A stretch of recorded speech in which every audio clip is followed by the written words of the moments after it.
Well, good morning again, everybody. It's about 4 minutes after 10. We'll get started. Janet Hobson is our guest today. She is the director of the Davidson County Residential Drug Court. Again, happy Pride. The parade has started. I can hear it moving along outside of the courthouse. We have a couple of guests on. Judge Jennifer Smith is on. Good morning, Judge Smith. And Judge Amanda McClendon is on. Good morning, Judge McClendon. We appreciate you both being on. Good morning, Jim.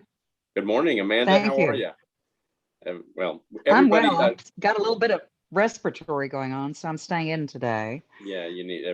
Stay in. It's not necessarily a good day to be out walking around.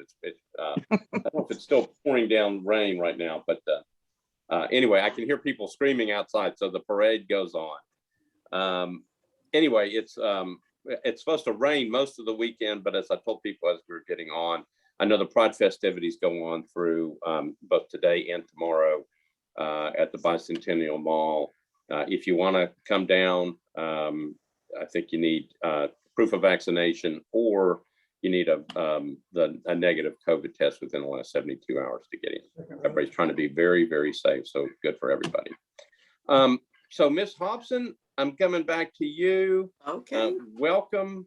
So my first question always to all my guests is tell us a little bit about yourself. Where are you from? Where did you grow up? And then it kind of leads up to the fact that now you're at the Residential Drug Court. Okay, sure. Let's see. I'm originally from Memphis. I moved to Nashville about 30 years ago after I completed my bachelor's degree in criminal justice at the University of Memphis. Mm-hmm. And I later obtained my master's degree in public service administration. And it's been about 3 years, time flies, about 3 years ago, I went back to school to work on my doctorate degree.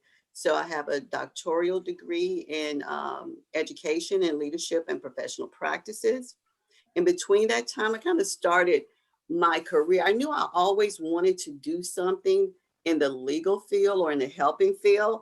You know, I had two things I when I was growing up that I knew I wanted to become. One was maybe the first female minister, and the other one was an attorney. So I majored in criminal justice when I was in undergrad school. I always knew that my goal was to help people. And so I started out being a social counselor for the Department of Human Services. I investigated child abuse and neglect for a number of years. And I think one thing that really stuck to me was as I was investigating child abuse allegations, I did physical abuse and was eventually moved to sexual abuse unit. You know, if you do pretty good in one area, they'll put you in another area that nobody really wants. That job is investigating sexual abuse because it's tough. So I started doing that, and I would always wonder why individuals who were addicted to drugs could just leave their children, stay gone all night, leave their children at home. And that, you know, I just could not wrap my mind around that. And working in the industry, in the field now, I now understand. So after my work with the Department of Human Services, I moved to Metro and have been working for Metro about 28 some odd years. I started off working as a community corrections officer for the criminal court. Eventually, I was moved to Judge Seth Norman's court, and he started the first outpatient. It initially started as an outpatient facility, outpatient program, and it grew maybe a year later or less to a residential facility. But as I started to work with those individuals as a probation officer with community corrections, I noticed that a lot of the issues regarding their legal problems, legal issues, was drug related. A lot of it was, you know, them stealing, committing various crimes just to get the drugs that they needed or that they wanted. So I've been doing this now. Since I've been with Davidson County Drug Court, God, time flies again, man. About 20, a little over, about 20 years, I guess, 18 to 20 years. So I enjoy the work that I do. I enjoy helping others actually get their lives together. And I think the beauty of the program and the beauty of what I do is I get to see people successfully complete the program and be reunited with their family, start working, become a productive citizen again. That is the goal of our overall program, is to get those individuals who, some of them were hopeless, didn't think they had an opportunity to be drug-free, or a program that could assist them with their, or help them eradicate their addiction. But nobody really, people don't understand, nobody really wants, I don't know anybody that really wants to be an addict. I don't think people grow up and say, hey, I want to be the biggest drug addict on the block. I think it happens. I think life happens. And I think sometimes people can be judgmental because they were like, well, it was a choice. For some, it is because it's peer pressure. And they, hang around the wrong crowd. But for a lot of people, they get involved in drugs because of trauma, past trauma, especially our female population. We have 60% of our population currently on some type of psychotropic medication, or psychiatric medication to help. There's a lot of trauma that they experience as a child. We've had people who started using with their parents at a very, very early age. So nobody really grow up to say, hey, I want to be the biggest drug addict there is. They have goals and they have ambitions, and they wanted to, finish school and have a career. I think there's very few people that, they have that, on their resume, that I want to be the biggest drug addict. They don't, teachers ask them, they'll say, I want to be a police officer, I want to be a teacher. And you could probably ask Thomas, who is a participant right now. He's here, he's a participant of our program, and I'm sure he never thought about that. And, if you think about it, some of us have different addictions. They're just not illegal addictions. Like, people may drink a lot of coffee. I have to have my morning coffee. When I get stressed, I'm like, okay, I need to go to the vending machine and have a chocolate bar. So, but these I do that whether I get stressed or not. That's part of my problem. Well, let me go back, because a lot of the stuff you're saying is very interesting. So let's break it down a little bit, and then we'll refer over to Thomas in just a few minutes. So tell me, for people who don't understand the drug court process, how do people get into that process to go into what we would call the drug court? What is the process to go through the whole system, probably step by step, so people can kind of follow it? Okay, well, I think our program is a little bit different in that we have a residential portion, a residential program. So we get the individuals who other courts or other jurisdictions have tried and they have relapsed, and we're kind of an alternative at this point to incarceration, to them going into TDOC custody. So how the process starts is a person picks up some type of drug related charge. It could be manufacturing meth. It could be a number of burglary, a number of different charges related to their drug addiction. So the process is, if they're arrested on whatever charge that is related to their drug addiction, and their attorney looks at that case, and their attorney may ask, or they may tell their attorney, hey, I'm sick and tired of being rearrested over and over, and I won't help.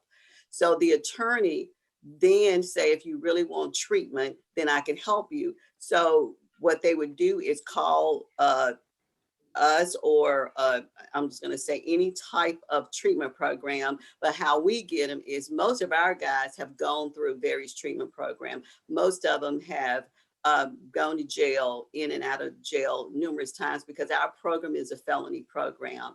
and we deal with those nonviolent individuals, both male and female. We have a co-ed facility.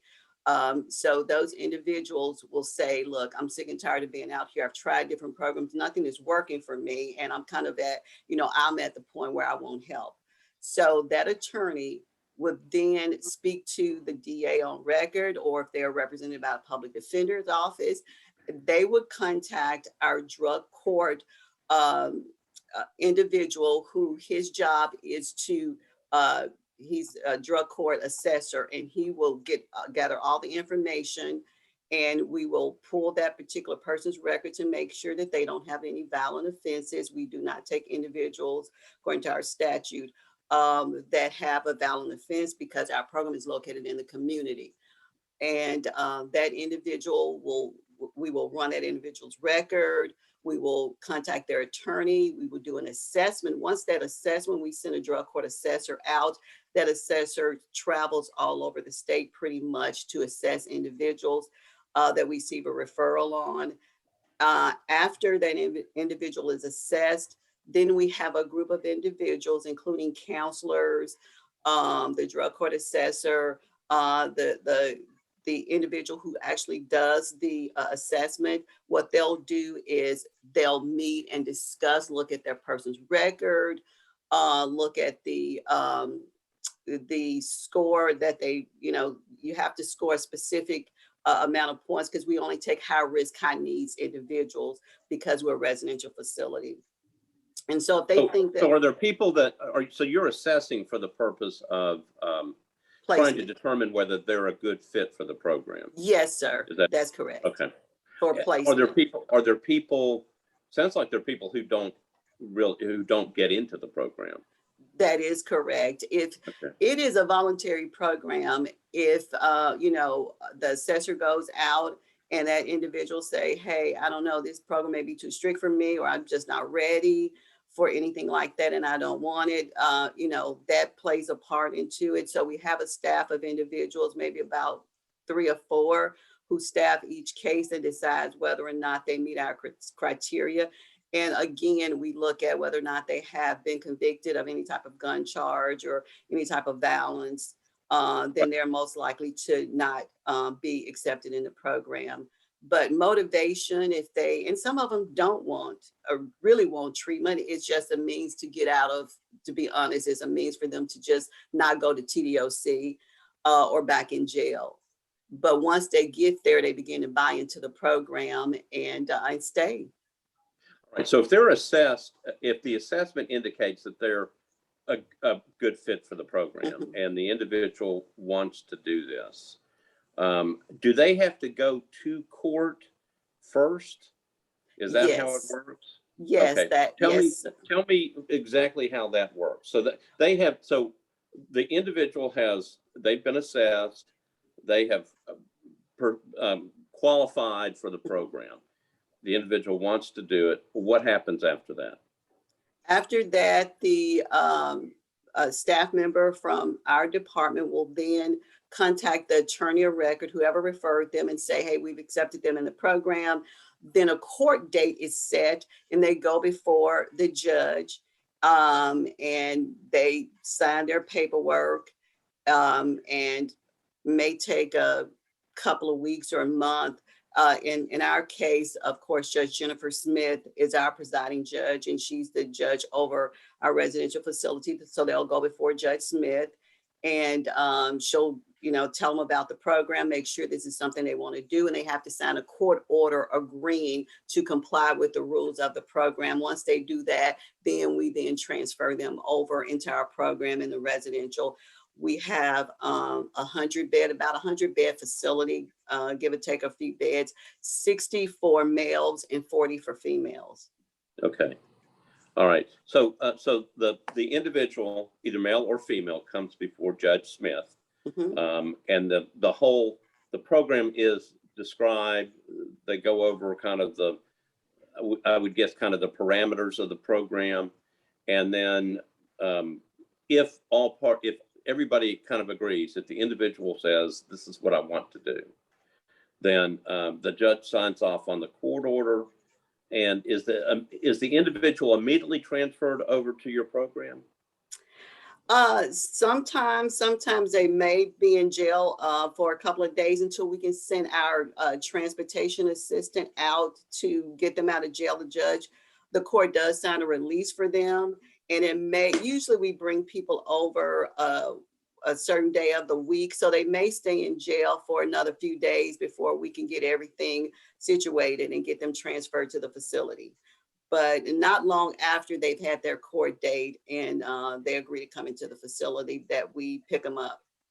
Okay, so tell the viewers. Okay, so an individual is a court order is signed. Individual is basically assigned to your program. Once they get there, well, let me start with this. What are the parameters for the program? I mean, in terms of what are the guidelines, the rules, the length of time, that type of thing. What are I understand what the goals of the program are, which are great. The question is, what are your parameters to see about trying to achieve that goal?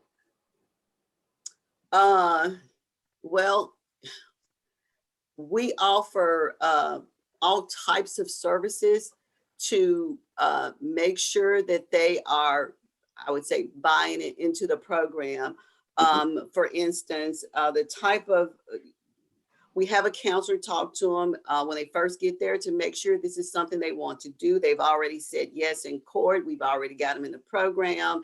And so there is kind of like an introduction phase of the program that may last about a month. They're just transitioning into what time their counselor, they're assigned a counselor at that time.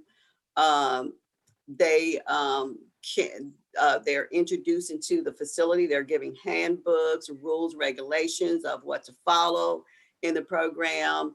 And so we run like a therapeutic community. Everybody, all the males they have rules and regulations to follow. So they're assigned what we call a big brother or big sister, and that person will be with them when they first come into the program. So they're transitioned gradually into the rules of the program. They have someone who will assist them with any questions they might have. They give them a tour, basically, of what the program is like.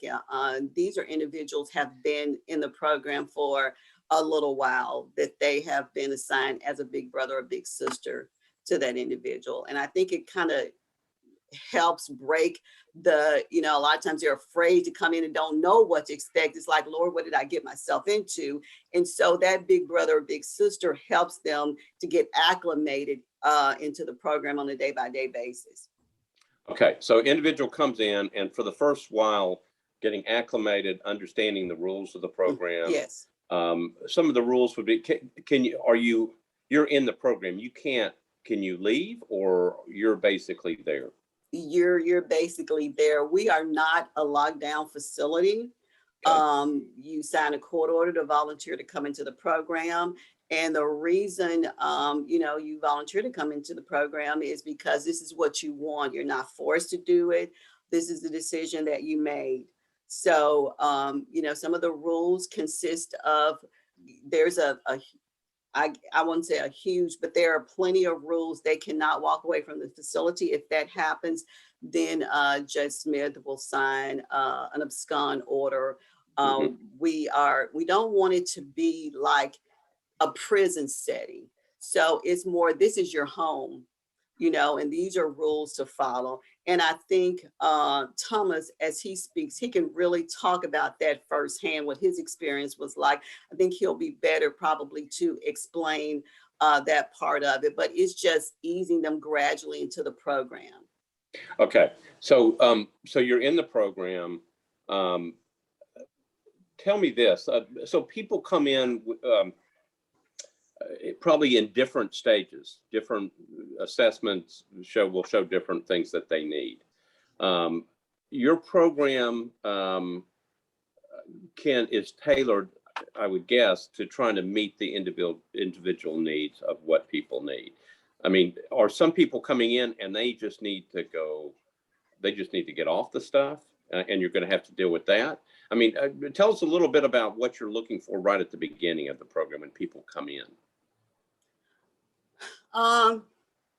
We're looking for them to be able to tell us exactly what they expect of the program, I guess you would say. Some of them come in with the idea that, they don't know I guess they don't know what to expect. And so that's why we have that counselor in the beginning to do an introduction phase of what they expect, what we expect out of them. When they come in, they all have a job to perform. They're told that they will work doing community. When I say a job, it's community service work. We do over 70,000 hours a year of community service work for them, both on site and off site in the community as well as on campus. So they're in treatment with their assigned counselor about 4 days a week. They're doing community service work. Monday looks like they're in group with their treatment counselor. About three hours a day. They are attending AA, NA meetings. We were going out in the community doing AA, NA meetings, transporting them in a van several times a week. But with COVID, what they've been doing is zooming in. They with their sponsors, they're assigned a sponsor. They have to have a sponsor while they're in the program. They're doing community service work. That's a big part of it. Their treatment is they'll meet individually and in groups with their assigned counselor. The group size is typically about maybe 14, 15, as high as maybe 20 in each group. But the average group right now is probably about 13, 14 individuals in a group, maybe a little bit higher. Well, so tell me, there's a reason why I'm asking this. Are there some individuals that are, they're using up until the time that they get into your facility? And are they going to have to go through that really serious, I don't know if they still call it cold turkey, but you're trying to get them clean. You're trying to get them off the stuff. And are there people in that situation coming into your program? That's a very good question. Most of the individuals that we get have been in jail for a while. We rarely take people who are on bond status who's out still using. Most of our guys have been in jail sometimes for 6 months before all this process starts and before they decide whether or not that they want the program. So no, we don't do any detox there. Most of them have been in jail and had detox while they were in jail. Okay. All right. All right. So they get into the program. And they start going through AA meetings, and they've got their big brother or big sister or whatever that component. The goal is to get them back stabilized and back on their feet. Typically, the average length of stay in the program. The average length of stay, it is a long-term program, so the average length is about 24 months. 24 months. Okay. Yes, they're in the program anywhere between 18 to 24 months before they complete all phases of the program. There's phase 1 that may last 3 to 4 months. There's phase 2. It just depends on where they are in acceptance or where they are in their treatment. And a lot of it depends on their counselor, whether or not they think they're ready to move to the next phase. There's about 4 phases of the program. Phase 1 is like the introduction phase of the program. It lasts about maybe 3-4 months. Phase 2 is when they're getting really acclimated, know the rules of the program. Phase 2 lasts about 3 to 4 months also. Then we have, and it could last longer, up to 6 months, typically about 6 months, I would say. Then there's a phase 3 of the program, and this is kind of the work release phase. They're still residing in our facility. At this point, they're moved to a 3rd phase hallway. Our facility is an open bay unit, basically, for people coming in, and they have an opportunity once they go to 3rd phase and out to work that they can move to more like a dormitory style room where there's 2 individuals in a room. So they kind of have their own room. So they get privileges as they advance through the program. We work with employers all over Nashville. Some of the same employers will call us and ask us to, send them individuals. Phase 3, they will work until they've worked, I think it's 480 hours. Once they've worked total of 480 hours and all their drug tests have been clean, they're not testing positive because you're working in the community at this point. Then they transfer to the last portion of the program, which is called aftercare. And this is reunifying them back in the community. We assist them with halfway houses in the community, recovery sober living houses. They're still reporting now. They'll be reporting to a probation officer with community corrections who is on site at drug court. They'll still be reporting to our aftercare counselor, who is also monitoring their employment, their drug testing, making sure that they're complying with the rules of their halfway house. So in each phase, we have them monitored by either a treatment counselor, probation officer, their aftercare counselor. So we're with them through all phases of the program. Okay. Tell me how you, from an overall standpoint, how you measure success. Do you measure it by the people who get through your program? Do you measure it by the people who get through your program and a year later are good? How do you figure out that it's working? We measure success by whether or not once they've gone to the phase 4 of the program, which is working in the community and living in a halfway house or sober living house. We know that sometimes relapse is a part of recovery. So what we're looking for is even if they relapsed, do they still want help? There's some individuals that may relapse and we bring them back into the program, or we can bring them back into the residential portion of the program for like a redo for a period of time. But we measure success by whether or not they're complying with all the rules of the program, including maintaining sobriety, living in their halfway house, complying with their rules. Attending treatment groups is a biggie. They still have to attend treatment groups. They have a counselor. All through the program, they are assigned a treatment counselor.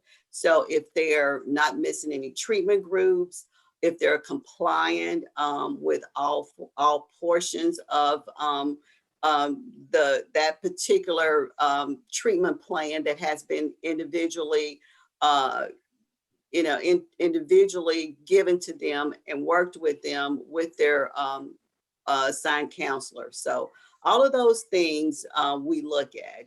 We know if somebody stop, like if their curfew, they're stopping by their curfew, that sends red flags to us that something's going on.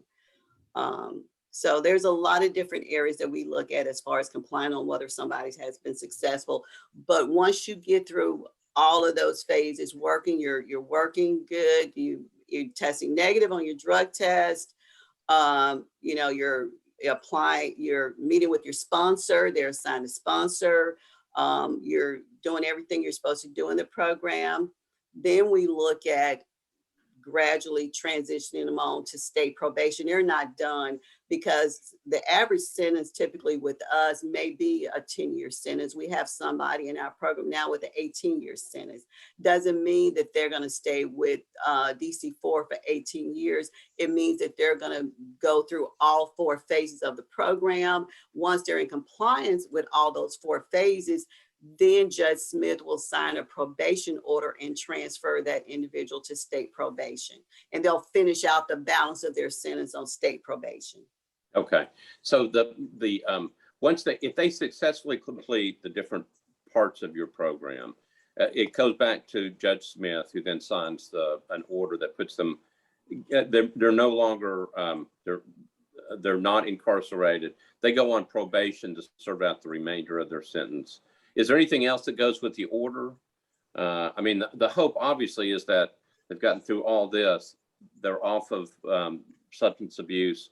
They are off of drugs. They're going to go out and hopefully lead the successful lives that they want to out in society. Right. Okay. Yes, sir. They're becoming productive citizens at that point. And once she signs their probation order, they're still under her supervision. Okay. So she's still keeping them. There's a probation order, transfer order that they have to now comply with their probation officer. They still have a curfew. They're still drug tested. Their employment is still monitored. Their residence, place of residence is still monitored. There's a surveillance officer that go by there to check their curfew. So they still have all of those things that they're responsible for adhering to. And if not, if they relapse in any way, that state probation officer will still report that to Judge Smith. All right. So this is not an easy program. 24 months. There's a lot of aspects to it, lots of parts to it. So the hardest question to you, and then I'm going to go to Thomas, is how many people make it through? What's your rate of people getting all the way through it?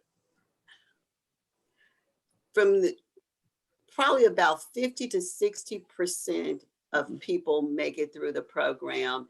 And out of those 50 to 60%, we have 1 year out recidivism rate. Our recidivism rate 1 year out is less than 20%.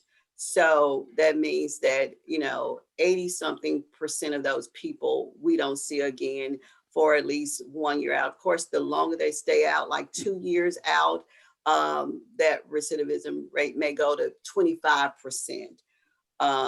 But you look at TDOC, us compare with TDOC, which their recidivism rate, I'm just guessing, is probably about 70% or closer to 1 year out of prison, because they may have, I'm sure, well, TDOC does have treatment programs in prison, but this is an opportunity for them to just continually be monitored while they're in the program over 2 years of their life. So it becomes a lifestyle. And many of them like that law-abiding lifestyle. Believe it or not, they don't, like I said before in the beginning, most people don't want to be addicts.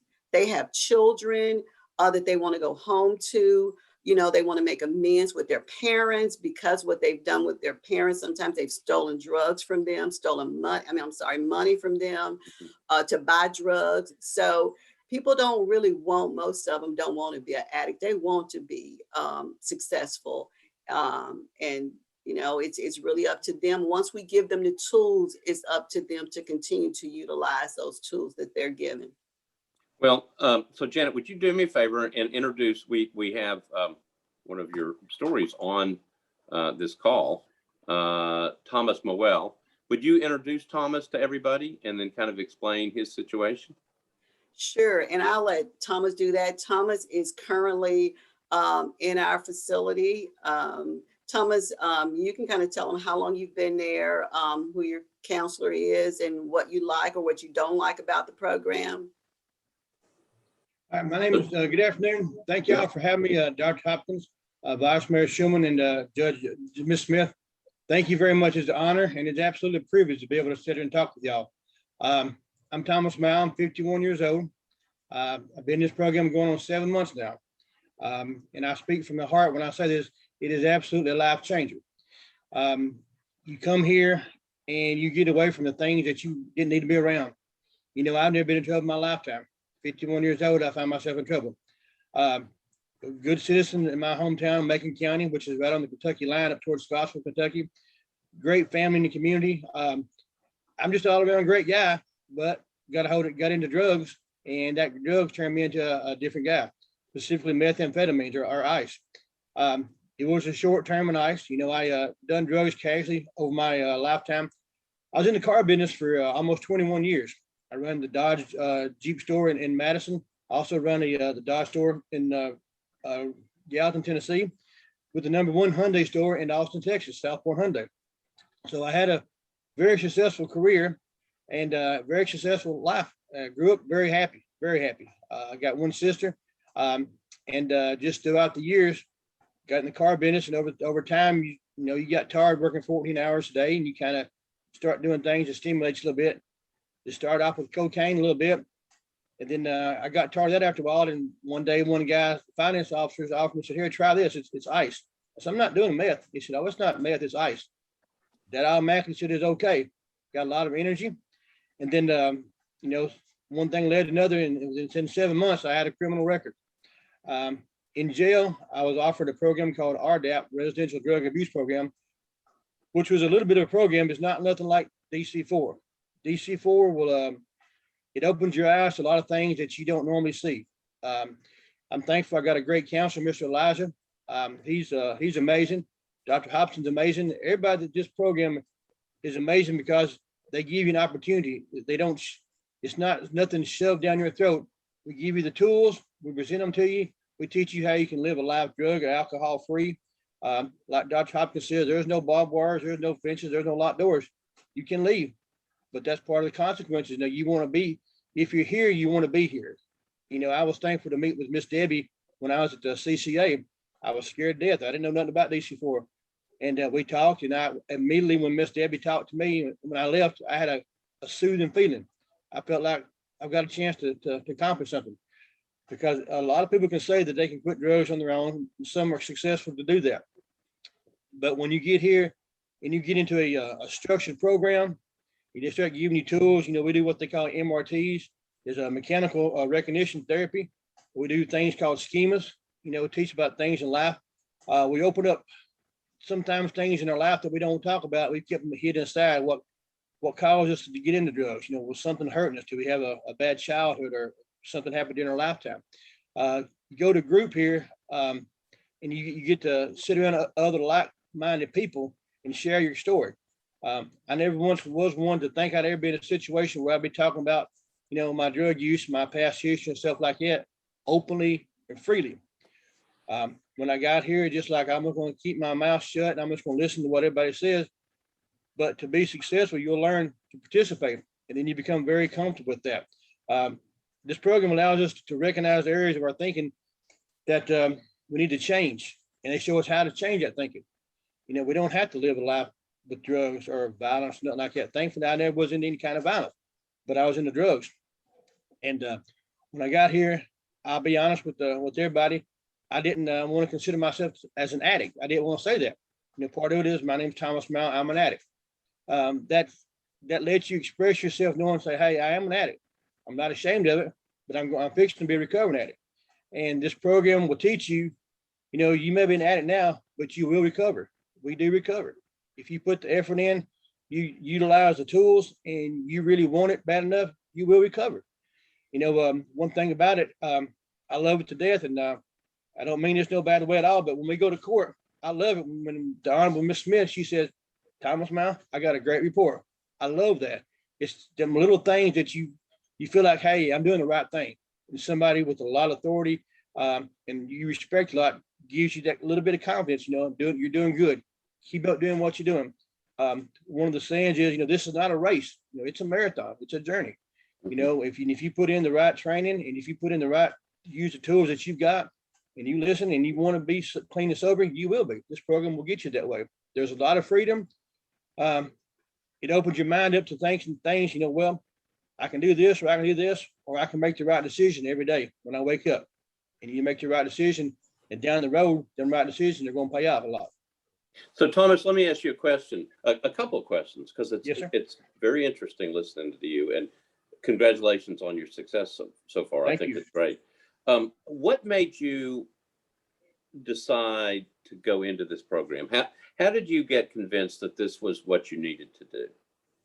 Well, I'd heard a little bit people talking in jail about DC-4, and some would go to halfway houses, and it was like they'd go to a halfway house or go to a 28-day program or something like that. And it was like 31 days later, they're back in jail. You know, it wasn't working for them. You know, they went there, or it was a means to get out of jail, but it wasn't addressing the real issue. The real issue is inside of us. You know, it's our mind, the way we think. And when I got to interview with Miss Debbie, you know, I expressed concern. I said, Miss Debbie, I said, I'm 51 years old. I said, well, I leave DC-4 and not want to ever use drugs again. And she said, Thomas, she said, people your age and people come there have a high success rate. She said, we'll give you the tools to use. And he says, it's all about how you use them. If you want to be clean and sober, you will.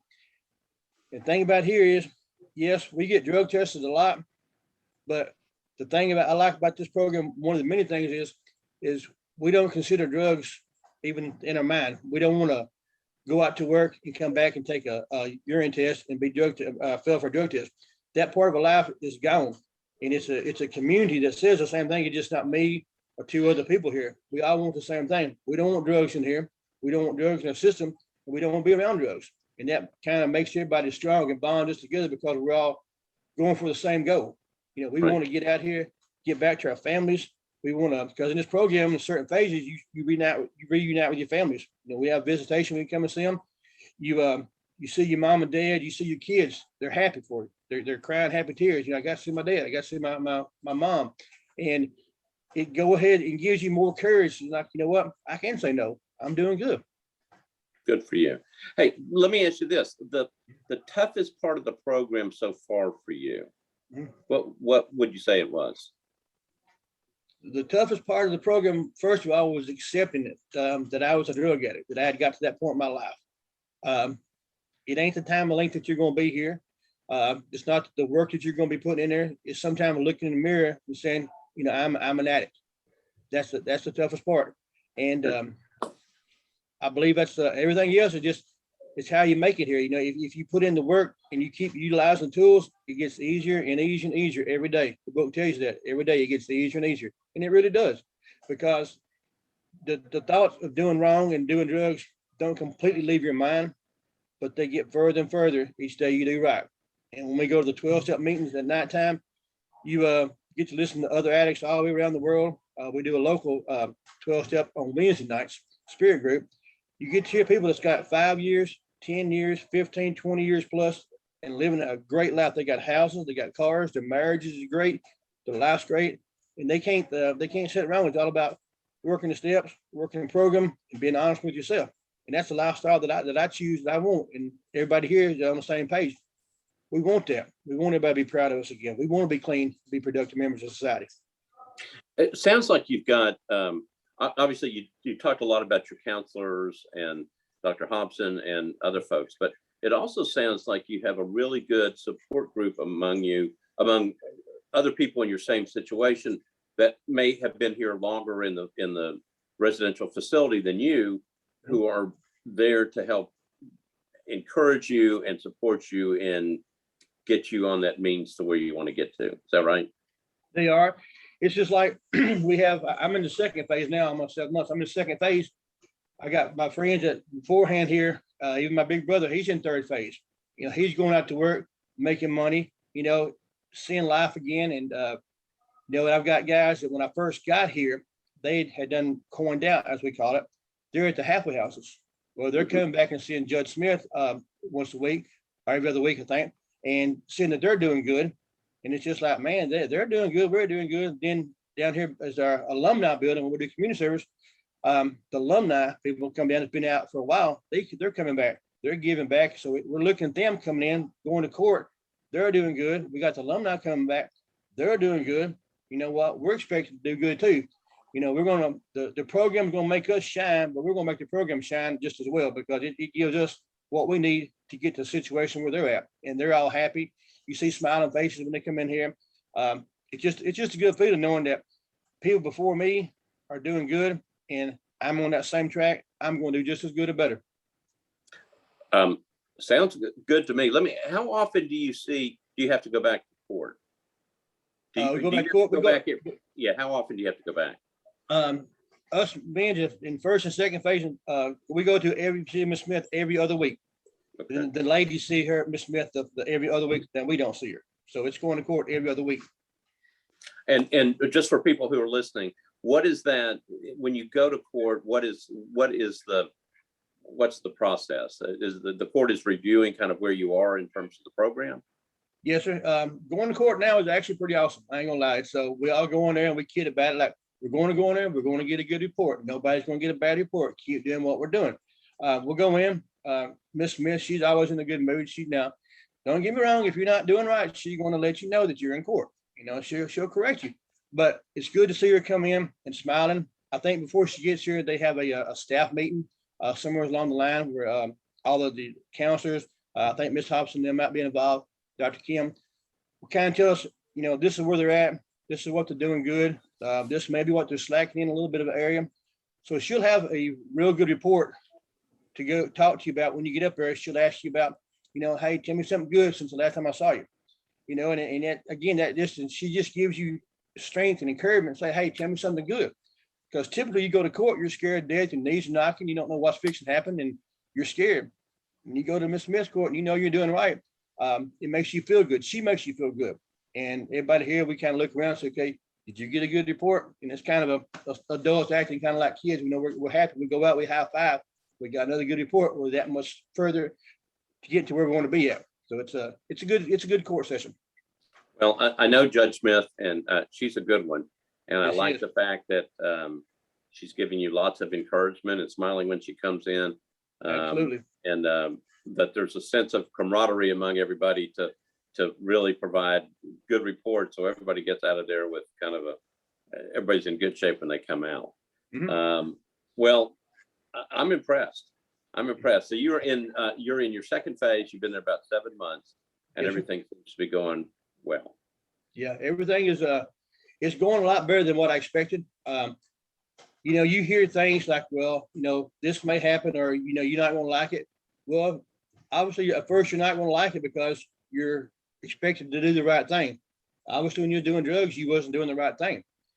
Your mind may have told you that you're doing the right thing, but it told you you're doing the right things while you're on drugs. Now you're off drugs, you're in a structured environment.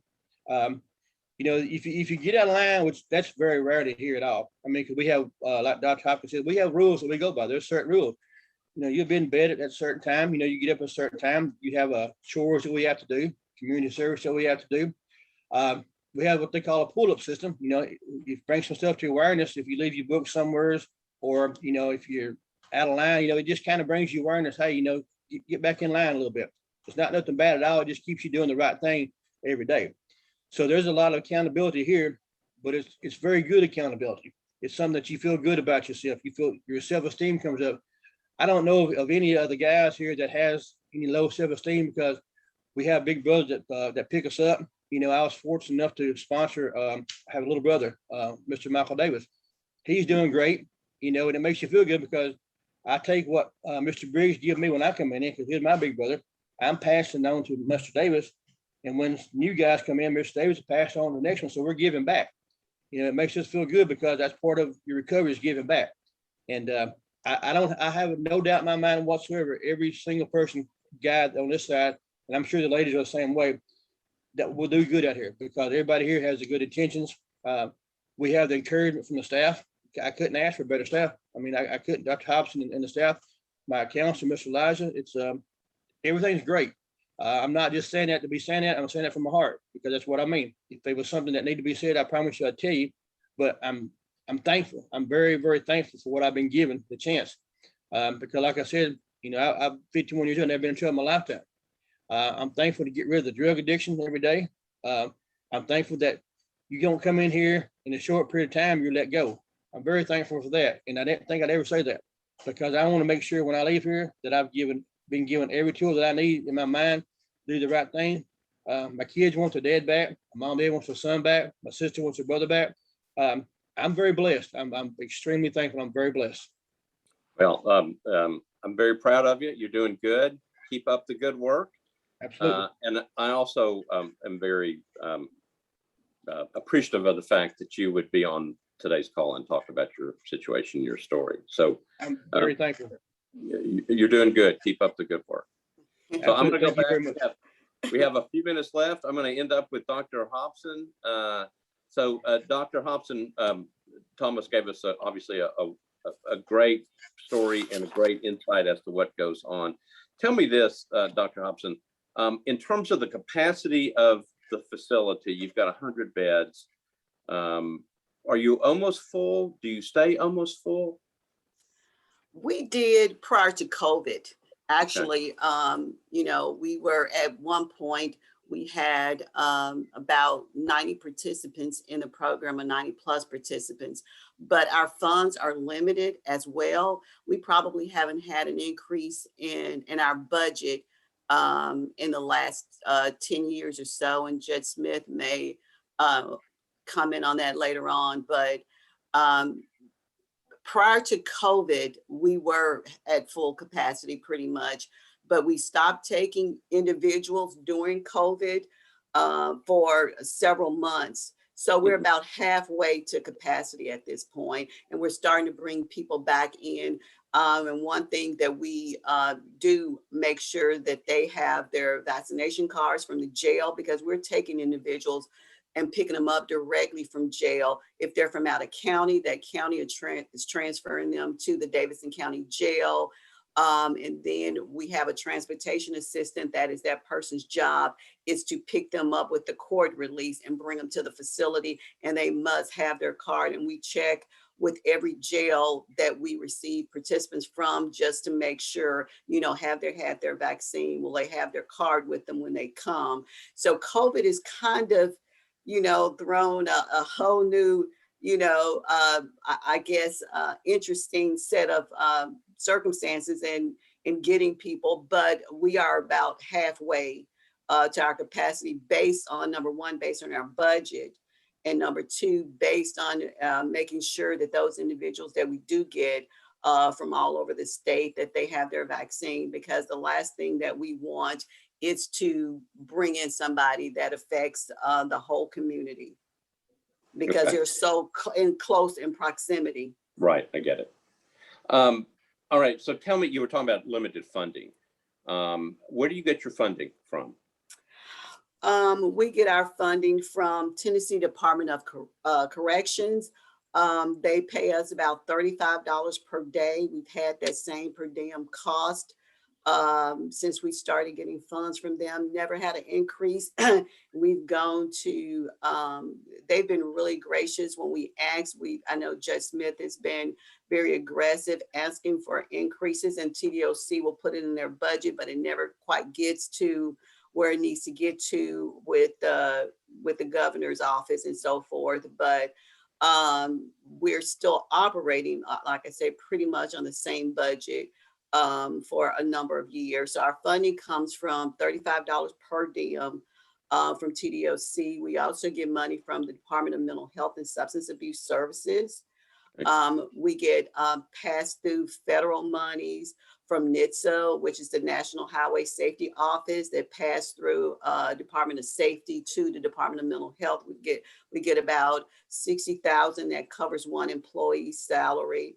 And then our program also receives court costs and fines. Actually, there's drug costs and fines. When a judge is assessing cost and fines, we get some of those fines, but now they've dwindled down because of COVID. And a lot of times, a lot of judges now just don't want to put a lot of money on the individual in court and assess a lot of court costs and fines. So we do still get what we call certain court costs and fines in the program, but again, that has dwindled down. And so our budget really kind of has decreased because we don't see as many fines being assessed to the individuals that we used to in previous years. Okay. So Well, in total, our budget is about $1.7 million. Okay. We have time for one last question.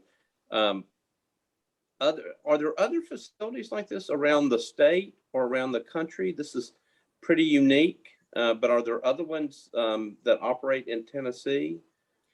I'm so glad you asked that. Okay. Because I did leave that out. And I want to make a point of that. The Davidson County Residential Drug Court was the first of its kind in the country. Okay. First of its kind in the country. Most other drug courts, and we have about 3,000 drug courts in the United States.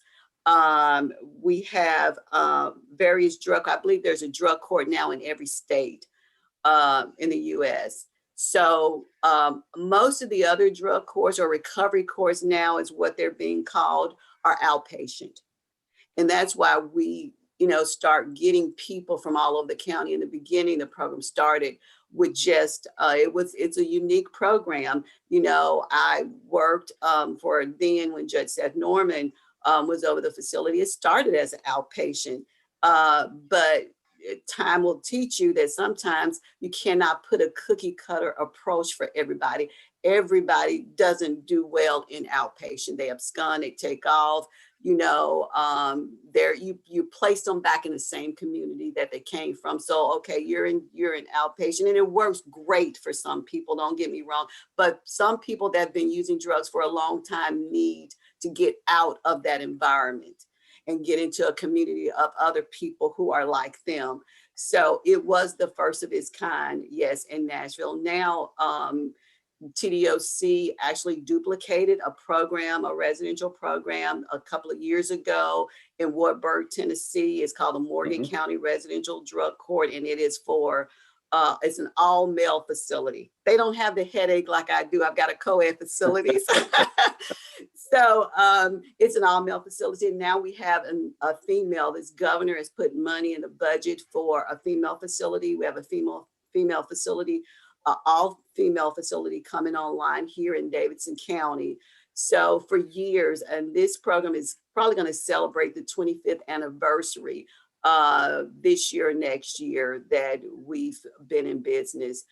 We've had well over 1,000 individuals who have successfully completed the program and living productive lives. You heard Thomas's testimony. That's where I get my joy from when I run into past participants of the program to say, Dr. Hobson, thank you for all you do. I wouldn't be working. I wouldn't be with my family. They have their children with them. I run across them all the time in Walmart stores and, various places. And sometimes their parents are calling and said, thank you for giving me my son and daughter back. So that's why I do what I do. It's not for me. It's for, our goal is to reintegrate them back in the community, being productive citizens, and reunifying them with their families, people they've stolen from, children that they've left behind. So I love what I do because it's not about me. Yeah, it's a great program. It's doing tremendous work. Thank you for what you do. I appreciate you being on the call. Dr. Janet Hobson, Director of Davidson County Residential Drug Court. Thomas Mowell, thank you for being a part of this. Judge Jennifer Smith is obviously a part of this as well. Really appreciate what everybody is doing on this. This is really interesting. I knew parts of it. I didn't know all of it. Congratulations. This is really well done, and keep up the really good work. Okay. Thank you. We will be on next Saturday. We're still working on a guest, but we'll have one. We'll be on next Saturday at the same time. I'm looking outside. It is pouring rain outside downtown. So everybody be safe. Have a good weekend, and we will see you back here next Saturday. Again, Janet, Thomas, thank you very much. Appreciate it. Everybody have a good weekend. Thank you.